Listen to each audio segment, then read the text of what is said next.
Hi friends, मैं doctor Rakesh Bharti. आपको मेरे यूट्यूब चैनल भारतीय होम्यो क्लिनिक में स्वागत है।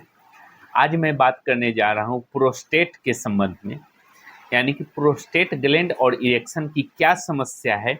इस वीडियो में आप जानेंगे और इसका उपचार भी बताएंगे और आपको यह होम्योपैथिक लेने से फ़ायदा भी होगा।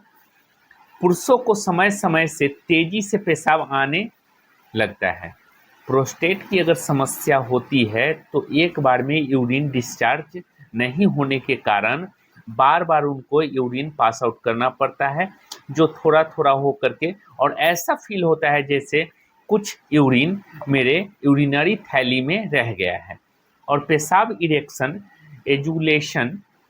एजुकुलेशन और मल त्याग करते वक्त दर्द होता है।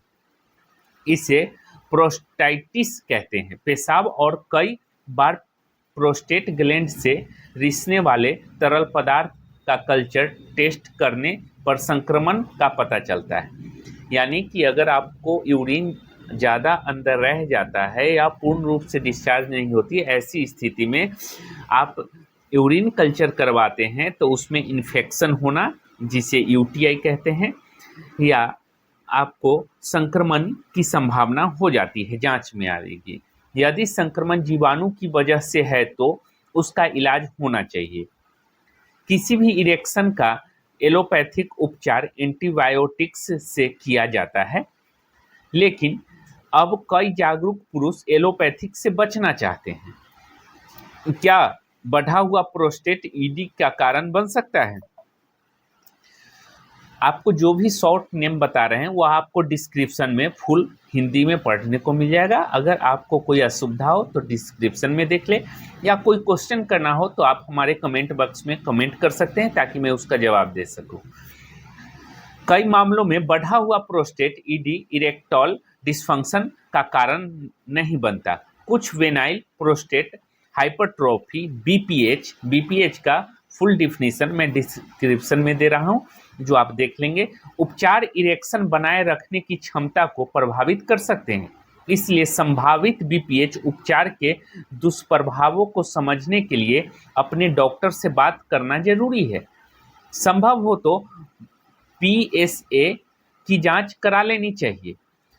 कुछ बीपीएच दवाओं के दुष्प्रभावों के रूप में सेक्स और इरेक्शन में कमी आ सकती है। कुछ ऐसी दवा हैं, अगर आप एलोपैथिक लेते हैं तो उससे आपको इरेक्शन और सेक्सुअल में दिक्कत आ सकती है, कमी आ सकती है। आमतौर पर प्रोस्टेट सर्जरी के बाद ठीक होने से मरीज को कुछ दिन लग जाते हैं।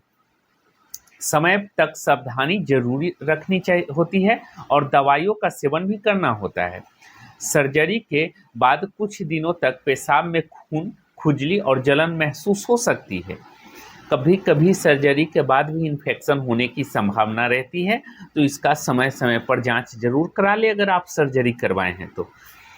प्रोस्टेट सर्जरी के दुष्प्रभाव, आपको यह भी जानना जरूरी है कि अगर प्रोस्टेट का सर्जरी करवाते हैं तो आपका क्या क्या इसका बैड इफेक्ट झेलना पड़ सकता है।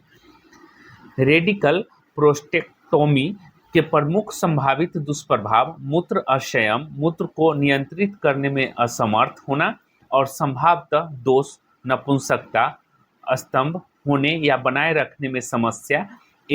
दुष्प्रभाव प्रोस्टेट कैंसर के अन्य प्रकार के उपचार के साथ भी हो सकते हैं।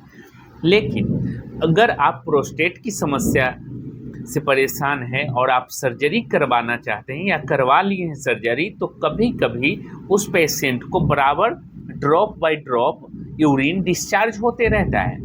कभी कभी खांसी होने पर यूरिन नहीं रोक पाता है और अपने आप हो जाता है। ओल्ड एज में आप देखते होंगे जो पेशेंट को पता भी नहीं चलता है और उनका पेशाब हमेशा ड्रॉप बाय ड्रॉप गिरते रहता है। पता चलता है जब बूंद बूंद करके पेशाब डिस्चार्ज हो रहा है और उनको मालूम भी नहीं चलता है। ऐसी स्थिति में आपको 3-4 मेडिसिन बता रहा हूँ जो होम्योपैथिक का काफ़ी फायदेमंद दवा है, और यह दवा आप लेकर के देख सकते हैं। और यह इससे काफ़ी इफेक्ट, मैंने बहुत सारे पेशेंट को देख करके इसका प्रैक्टिकल किया है, काफ़ी फायदा हुआ है इससे रोगी को।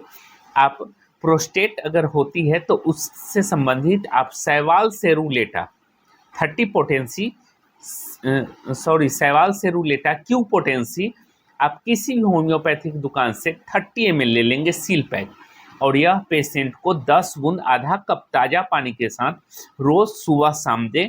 इससे प्रोस्टेट से संबंधित दिक्कत काफ़ी आराम मिलता है। उसके बाद बर्बेरिस वल्गेरिस क्यू, यह आपको किडनी से संबंधित कोई भी समस्या हो, जिससे आपको यूरिन बार बार लगता हो, यूरिन लगने की क्षमता घट गया हो, या किडनी अपना फंक्शन बेहतर तरीके से काम न कर पा रहा हो, ऐसी स्थिति में आपको berberis vulgaris Q potency 30 ml में किसी भी दुकान से ले लेंगे, और यह भी 2 टाइम 10 बूंद आधा कप ताज़ा पानी के साथ लेना है। तीसरा मेडिसिन है कैंथेरिस 30। यह मेडिसिन आप ओल्ड एज के पेशेंट को दे सकते हैं जिनको बार बार पेशाब लगता है या हमेशा पेशाब बूंद बूंद करके गिरते रहता है। और ऐसी स्थिति में आपको कैंथेरिस 30 पोटेंसी 5 बूंद पेशेंट को सुबह दोपहर शाम देना चाहिए। इससे काफ़ी फायदा होगा और रिजल्ट भी बेहतर मिलेगा। चौथी मेडिसिन है कोनियम मैकुलेटम। ओल्ड एज में आपका इरेक्शन कम होना या प्रोस्टेट के संबंधित समस्या होती है, या किसी भी कारण से ओल्ड एज में अगर परेशानी होती है, तो आप कोनियम मैकुलेटम वृद्ध व्यक्ति या ज़्यादा उम्र के व्यक्ति के लिए कोनियम मैकुलेटम काफ़ी बेहतर है, और ख़ास करके पुरुषों के लिए भी एक अच्छी दवा है। तो आप कोनियम मैकुलेटम भी 5 बूंद सुबह शाम दे सकते हैं। यह 4 मेडिसिन आपके लिए काफ़ी फायदेमंद है, और यह 4 मेडिसिन ले सकते हैं। कोशिश करें सर्जरी से बचें। हो सकता है आपको होम्योपैथिक मेडिसिन से बिल्कुल ही अच्छा हो जाए, या आप मेडिसिन से संतुष्ट हैं तो आप यह मेडिसिन ले सकते हैं, या किसी भी होम्योपैथिक डॉक्टर के यहाँ आप संपर्क कर सकते हैं। Thank you so much. मिलते हैं नेक्स्ट वीडियो में। अगर आपको मेरा वीडियो अच्छा लगा तो लाइक सब्सक्राइब शेयर करना ना भूलें। फिर नेक्स्ट वीडियो में आपसे मुलाकात हो। Thank you so much.